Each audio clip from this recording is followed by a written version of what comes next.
سلام بچه‌ها، چطورید؟ امیدوارم که کلی خوب باشید. خب همونطور که میدونید امتحان نهایی از 30 اردیبهشت شروع میشد.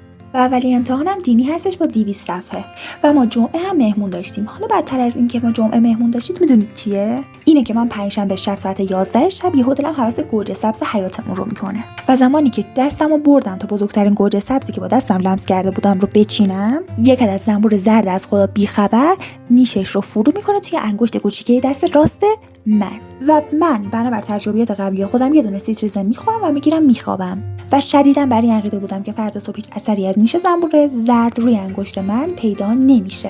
اما همیشه که زندگی بر وفق مورد ما پیش نمیره، ولی باز هم جمعه هیچ اثر خاصی به جز درد جزئی دست و همچنین یه کوچولو ورم اتفاقی برام نیفتاده بود و من به خاطر کارهای سنگین که پنجشنبه کرده بودم فکر می‌کردم درد دستم به خاطر اونه، نگو به خاطر زنبور بوده.